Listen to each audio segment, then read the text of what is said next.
Doctors ने बिल्कुल जवाब दे दिया था, रिटर्न लिख के दे, बोले हमसे रिटर्न ले लो, तुम नहीं बच सकती, तुम कभी अपने इंडिया नहीं जा सकती, तुम्हारी मौत निश्चित है। सिर में से खून निकल रहा था, 8 दिन से कोई डॉक्टर ने मुझे देखा नहीं आके। आप वहाँ से पूरी जानकारी ले सकते हो। मेरे यहाँ खोपड़ी का हिस्सा भी कटा हुआ है जो वहाँ के बोन बैंक में पड़ा है, और 1.5 साल 16 ऑपरेशन हुए, खोपड़ी के भी हुए, शरीर के टुकड़े टुकड़े टुकड़े हुए। यहाँ तक कह दिया था कि बहन तुम ना वहाँ की जो प्रधानमंत्री है ऑस्ट्रेलिया की, उससे परमिशन ले लो। ऑस्ट्रेलिया के वेस्टमेड हॉस्पिटल में मेरी मेडिकल हिस्ट्री है।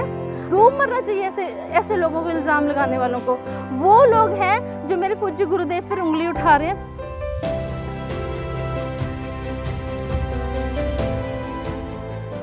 मेरे सब भाई बहनों को मेरा हरिओम। मैं ऑस्ट्रेलिया से आई हूँ। मेरा नाम है रीना कौशल सेट्राला। मैं बेसिकली लुधियाना से हूँ, पंजाब से। 2009 में मेरी शादी हुई थी और 2010 में मेरे ब्रेन हेमरेज हो गया था because of BP high blood pressure से मेरा दिमाग की नस फट गई थी। 1.5 साल 16 ऑपरेशन हुए, खोपड़ी के भी हुए, शरीर के टुकड़े टुकड़े टुकड़े हुए। और वहाँ डॉक्टर्स ने बिल्कुल जवाब दे दिया था, रिटर्न लिख के दे, बोले हमसे रिटर्न ले लो, तुम नहीं बच सकती, तुम कभी अपने इंडिया नहीं जा सकती, तुम्हारी मौत निश्चित है।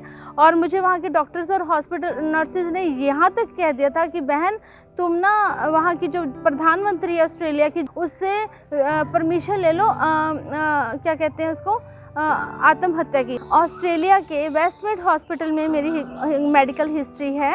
आप वहाँ से पूरी जानकारी ले सकते हो। मेरे यहाँ खोपड़ी का हिस्सा भी कटा हुआ है जो वहाँ के बोन बैंक में पड़ा है ऑस्ट्रेलिया में, उन्होंने मुझे नहीं दिया। यहाँ मेरे नकली हड्डी के साथ मैं यहाँ रह रही हूँ।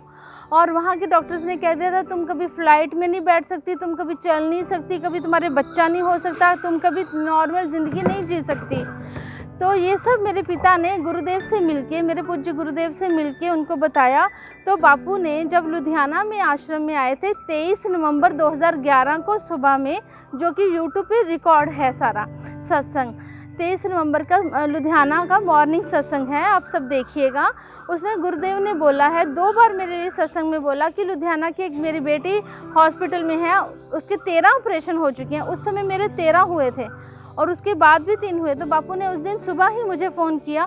मैं रोते रोते बोली और मेरा शरीर टुकड़े टुकड़े, सिर में से खून निकल रहा था, 8 दिन से कोई डॉक्टर ने मुझे देखा नहीं आके। तो गुरुदेव ने मैंने बोला बापू मैं चल भी नहीं पा रही हूँ।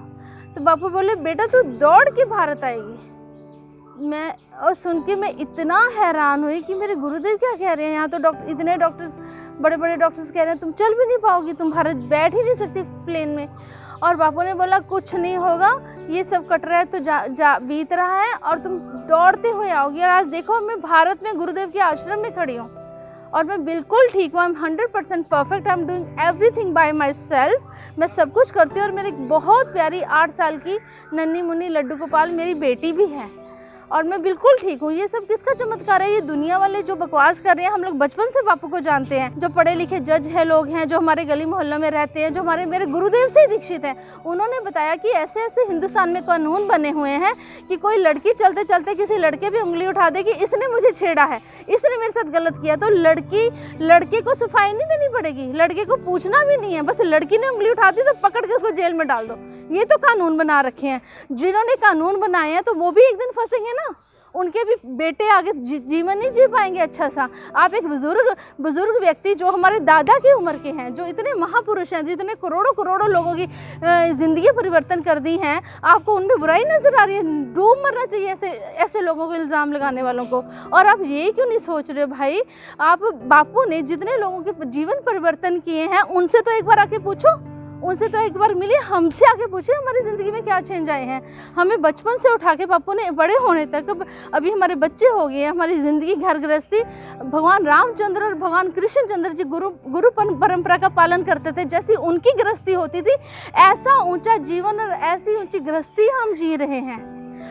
हमारे बापू ने हमें इतना ऊंचा उठाया। आज भी हम इतने मॉडर्न में हम लोग हीरो हीरोइंस की तरह बन के नहीं रह रहे हैं। मैं ऑस्ट्रेलिया से आई हूँ, मैं सफ़ेद दुपट्टे में ढक के कैसे खड़ी हूँ, कैसे नज़र आ रही हूँ? आओ हमारे घर में आके रहो, देखो कैसे उंगली उठा रहे हैं। ये जो कीड़े मकोड़े वाला जीवन जीने वाले लोग हैं ना, जिनको गंदगी में रस आता है, इनको अच्छाई अच्छी नहीं लगती, इनको सूर्य की रोशनी अच्छी नहीं लगती, वो अंधेरे में रहना जानते हैं। वो लोग हैं जो मेरे पूज्य गुरुदेव पर उंगली उठा रहे हैं। पहले आकर हमसे मिलिए। ऑस्ट्रेलिया बैठे मेरे ऑपरेशन, मेरे गुरुदेव का एक वचन यहाँ पंजाब की धरती पे उन्होंने बोला था, बेटा तू दौड़ती हुई आएगी। लुधियाना की बेटी मेरी बेटी नहीं है, तो हम तो ओम ओम ओम के साथ ऐसे तालियां बजी, ओम ओम से अपनी बेटी को ठीक कर देंगे। सरकार से यही कहना चाहती हूँ, एक आखिरी बात, बिल्कुल अंतिम बात, सरकार से एक हाथ जोड़ के प्रार्थना है कि भगवान रामचंद्र की भी कभी सरकार थी, उसको राम राज्य कहते थे। कृष्ण जी की भी सरकार थी, है ना, लेकिन दुर्योधन की भी सरकार थी। दुर्योधन का अंत कैसा हुआ? तो जो सरकार में बैठ के एक निर्दोष संत पे अत्याचार कर रहे हैं, उनके बच्चे कैसे तड़प रहे हैं। एक लड़की के कहने पे इतनी करोड़ों लड़कियां रो रही हैं, करोड़ों बहनें रो रही हैं, वो नहीं दिख रही है सरकार को। कौन सी सरकार, कैसी सरकार? और फिर भी अगर तुम्हारे आगे, सरकार के आगे हाथ जोड़ने से ही आप खुश होते हो, तो हम आपके आगे विनम्र प्रार्थना करते हैं, हाथ जोड़ते हैं, हमारे गुरुदेव को छोड़ दो।